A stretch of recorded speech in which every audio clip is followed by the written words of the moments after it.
자, 우리 최일남 거 한번 해보자.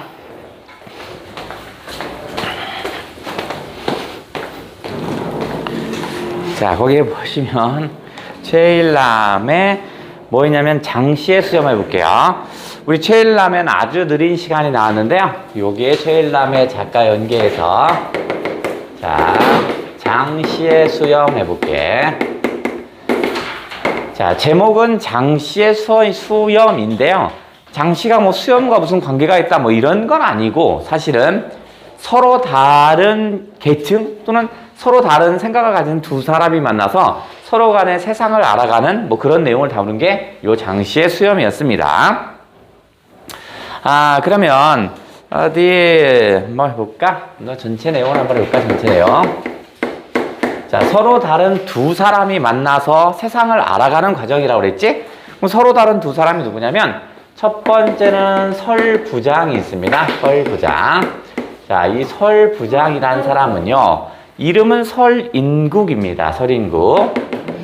설인국이고 1980년대 전두환 군부가 언론 탄압을 합니다. 그러면서 얘가 해직이 됩니다. 해직이 돼요. 1980년 언론 탄압으로 해직이 됩니다. 해직이 돼요. 사실은 저 최일남도요, 경향신문사에 있다가 동아일보에 있었다가 해요. 그러다가 동아일보에서 해직되거든요. 그러니까 설부장이 최일남이라고 해도 괜찮을 것 같아요. 예, 어쨌든. 자, 그리고 나서 이 설부장은, 우리 어떤 거 있냐면, 회사 주변에는 이거를 빠삭하게 잘 알아요. 왜냐면 어디에 맛집이 있고 뭐가 있고 다 알잖아. 근데 정작 자기 집 주변에 뭐가 있는지 잘 몰라요. 왜냐면 관심이 없으니까. 늘 생활은 어디서 해? 회사 주변에서만 하잖아. 그래서 해직되고 나서 집에 오니까 너무 할 일이 없는 거야. 그래서 갔더니 우리 집에 이런 게 있었나? 우리 주변에 이런 게 있었나? 이렇게 하나하나 새록새록 알아갑니다. 그러면서 뭘 발견하냐면 우리 집 주변에 도로를 경계로 해서 이 계층이 다르다는 걸 인식합니다. 그때야 처음 한 거야. 이 지역엔 좀 잘 사는 사람이 사는 거고요. 이쪽엔 좀 못 사는 사람이 사는구나. 이걸 처음 알았어요. 그러면서 설부장은 한 번도 가보지 않은 포장마차라는 곳에 가봅니다. 포장마차에. 자, 그러면서 누구를 만날 거냐면 바로 장씨를 만날 겁니다. 장씨를 만날 거야. 자, 장씨는 뭐 하는 사람이냐면 장승태라는 사람인데 얘는 미장입니다. 미장이니까 시멘트, 그죠? 건물할 때 시멘트 이렇게 바르는 사람 있죠? 그 사람이야. 얘가 지금 수염이 있는 겁니다. 다복솔 같은 수염을 가져요. 다복솔이라고 한다면 뭐야? 그 어린이 소나무 정도 생각하면 되겠지. 그러니까 다복솔이니까 사람이 이렇게 있으면 눈, 코 이렇게 있으면 그냥 이렇게 있죠. 뭐 이런 정도의 그죠? 입 주변으로 이렇게 수염 있는 거 뭐 이런 애입니다. 어쨌든 장씨를 만나는데 이 두 사람을 만나는데 어디서 만나냐면 얘네가 둘이 포장마차 집에서 만나요. 근데 설부장은 한 번도 포장마차에 가본 적이 없었어요. 근데 장씨는 늘 오는 거겠죠? 그 포장마차이 뭐냐면 왔다집입니다. 왔다집 포장마차입니다. 그 포장마차에 와서 설부장은 친구도 없고 하니까 포장마차에 앉아서 그 주인 여자한테 물어봅니다. 어쩌서 여기 뭐 하루에 그 매출이 얼마 돼요? 물어보면 주인이 아무 말도 안 해요. 관심이 전혀 없어요. 너무 심심한 거야. 근데 장씨가 이렇게 딱 들어온 거야. 그래서 장씨한테 설부장이 그런 짓 한 번도 안 하거든요. 딴 사람에게 먼저 말 걸거나 이러지 않아요. 그래서 설부장이 제가 술 한잔 드려도 될까요? 라고 말을 어렵게 뗍니다. 그러니까 장씨가 어떻게 써요? 이 새끼가 뭐지? 하면서 견제를 서로 하는데요. 이제 그때부터 말이 이제 이야기가 시작합니다. 자, 술 한잔 드릴까요? 합니다. 그때 장씨가 어떻게 써요? 좀 견제를 하다가 시간이 흐르다 보니까 이제 어떻게 써? 서로 간에 이제 대화를 하게 됩니다. 근데 일주일에 한 번씩 만나는데 설부장은 장씨와의 만남이 너무 재밌는 거야. 왜냐면 미처 자신이 생각하지 못한 것들을 합니다. 설부장은 나름대로 대학 나오고 뭐 이러면서요. 가진 자들의 논리는 다 알고 있는데 정말 새로운 거야. 장씨 같은 저런 삶을 사는 사람을 처음 봤거든요. 너무 재밌고 기발한 생각이 있고 뭐 그래서 재밌어요. 그래서 내가 만납니다. 그래서 이제 장씨가 여러 가지 대화를 하면서 나는 좀 반론을 펼치기도 하고 막 이런 얘기를 할 겁니다. 그러면 첫 번째 무슨 얘기를 할 건가 볼게요. 자, 첫 번째 장씨가 하는 말이겠죠? 장씨는 뭐라고 하냐면 지식이 있는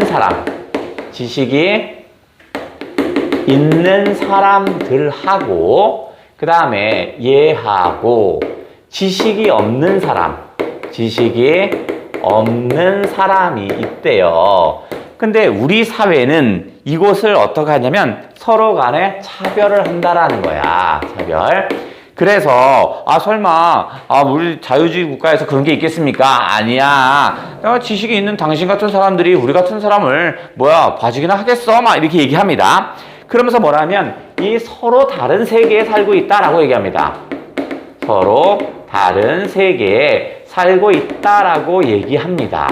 지식이 있는 사람은 지식이 있는 사람들의 세계가 있는 거고 지식이 없는 사람은 또 지식이 없는 사람의 세계에 살고 있는 거야. 그러니까 서로 간에 어떤 조화롭거나 이러지 못하는 겁니다. 결국 얘는 뭐냐면 지식이 있는 설부장이 그다음 지식이 없는 사람으로부터 어떻게 해서 이제 세상에 대한 정보라든가 세상에 대한 비판을 받아들이는 거야. 오라, 세상이라는 건 이런 차별이 있는 세상이라는 걸 이제 설부장은 처음 한 겁니다. 설부장의 입장에선 지식이 있는 사람이니까 어떻게 써요? 항상 지식인의 논리로 판단하다 보니까 불편한 게 없거든요. 아니라는 걸 이제 하나하나 깨닫기 시작합니다. 두 번째, 장씨는 또 무슨 생각을 하냐면 지식 있는 사람들은요, 믿을만하지 못하대요. 지식이 있는 사람들은 뭐 하냐면 믿을만하지 못하답니다. 그래서 뭐라고 생각하냐면 이 사람들은 표리부동한 사람들이래. 그러면 설부장이 얘기하겠죠. 그럼 설마 그러겠습니까? 한 명 봤는데 그런 거 아닙니까? 너무 일반화시키는 거 아니에요? 막 이렇게 얘기합니다. 그럴 수도 있는데 내 경험을 좀 얘기하면 아주 고명한 작가래요. 아주 유명해. 그죠? 아주 고명한 작가집 공사를 했습니다. 그러니까 이름만 대면 다 아는 작가야. 그 사람의 공사를 하는 거야. 그러면 이 작가가 장씨를 대할 때 어떻게 했냐? 일하러 오는 사람이죠. 노동자죠. 그러니까 뭐냐면 아주 그냥 막무가내로 사기꾼 취급합니다. 사기꾼 취급을 합니다. 그냥 이유가 있는 것도 아니야. 그러니까 이 고명한 작가 생각이 뭐냐면 저거 어차피 공사비 부풀려서 돈 더 받아먹을래. 저런 사기꾼 새끼. 이거는 아예 깎아야 돼. 이렇게 생각하는 거야. 아주 막무가내입니다. 내가 견적서를 200원 하면 100원. 거짓말 치지 마. 100원이면 돼. 아주 막무가내야. 이유도 없어요. 그러면 그럴 수도 있죠. 요즘 사기치는 그런 공사꾼들이 많으니까 아마 그럴 수도 있는 거 아니에요? 좋아요. 그렇다고 칩시다. 그럼 요즘 사기꾼 나도 노동자지만 사기치는 노동자가 있을 수 있죠. 좋아요. 하지만 내가 이 작가가 나에게 막걸리를 주더라고. 그래서 내가 막걸리 한 잔을 먹고 막걸리 잔에다 내가 따라서 다시 드렸죠. 그랬더니 어떻게 됐어? 했더니 도대체가 그 작가가 막걸리를 먹지를 않는 거예요. 막걸리 싫어하나? 라고 생각했는데 내가 이렇게 안 보는 순간 막걸리를 화단에 버리더라고요. 왜 그랬대요? 더러운 거죠. 내 입에 닿았으니까 더럽다고 생각하겠죠. 이렇게 생각하는 겁니다. 막걸리를 버리는 이런 모습. 즉, 이 고명한 작가는요, 장씨를 사람으로 인식하지 않는 겁니다. 더러운 벌레 취급하는 거야. 그러니까 겉으로는 말만 줄줄 하지. 겉과 속이 다르더라고요. 그 오해예요. 막걸리에 먼지라도 빠지고 그랬겠지. 오해예요. 그래요? 오해라고 칩시다. 그런데 시간이 지나서 언젠가 이 작가가 TV 출연을 한 거예요. TV 출연을 했어요.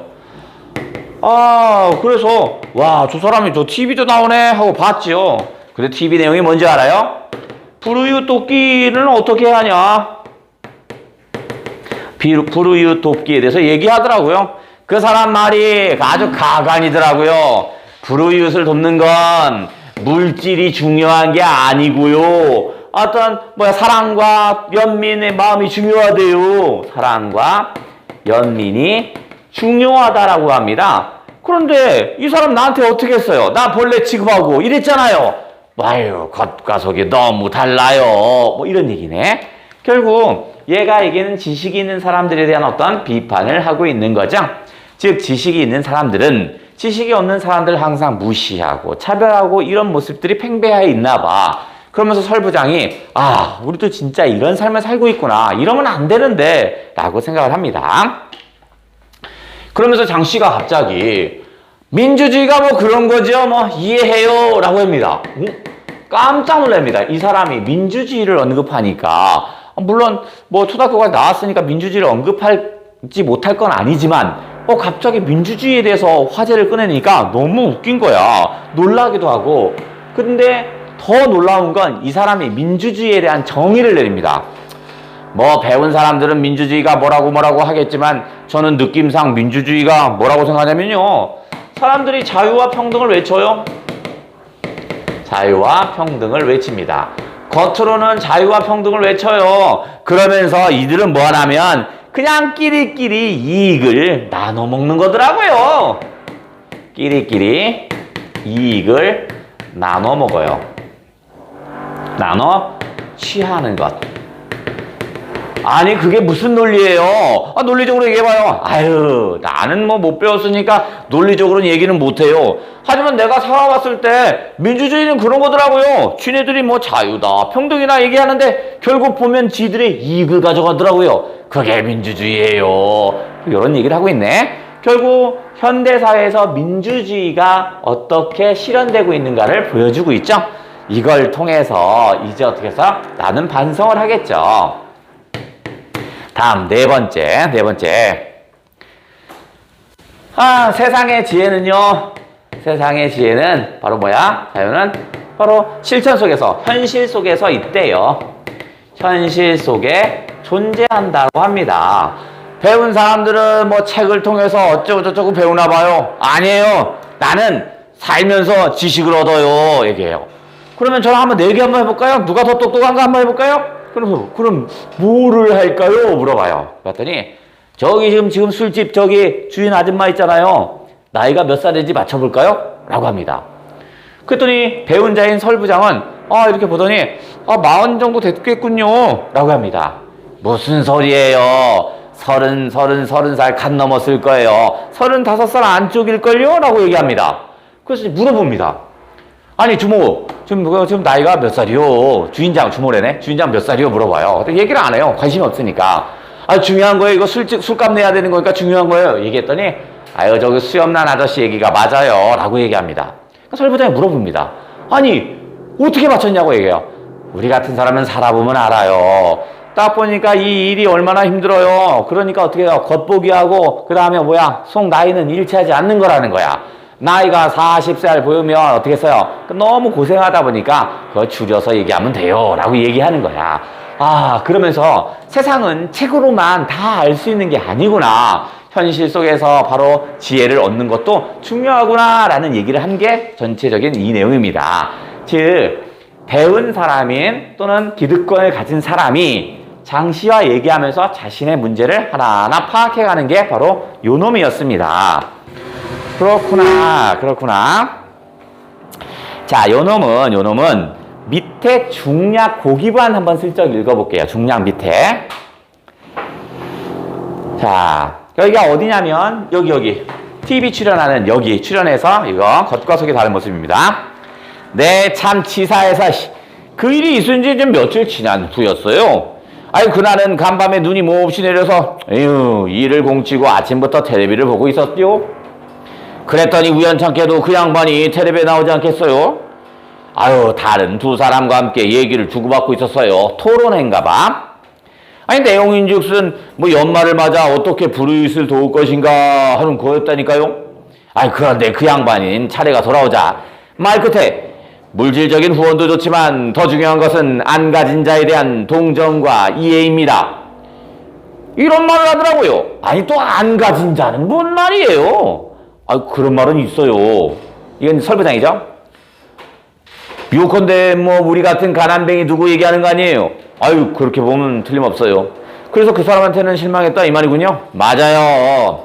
아니, 바로 그거예요. 앞뒤가 다르잖아요. 아이, 그럴 수도 있겠죠. 무슨 일이 있겠죠. 물론 뭐 그럴 수도 있겠죠. 그러나 저는 실망이 컸다니까요. 원래 이 세상은 천갈래 만갈래로 갈라져 끼리끼리 노는 마당이니까요.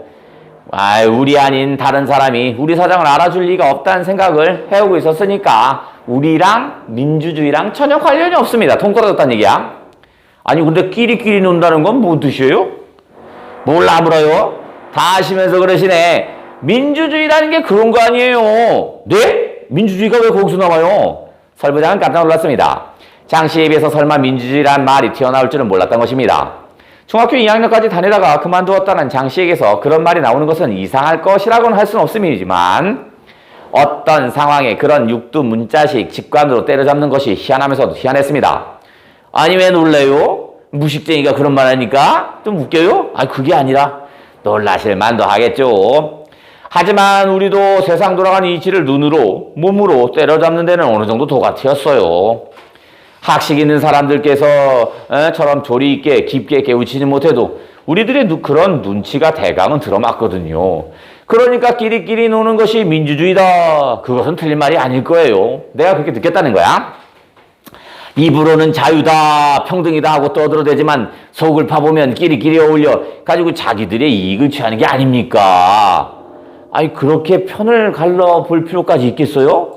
아이, 꼬치꼬치 묻지 말고요. 뭐 이론적으로 설명할 수는 없어도 제 눈엔 그렇게 보인다고요.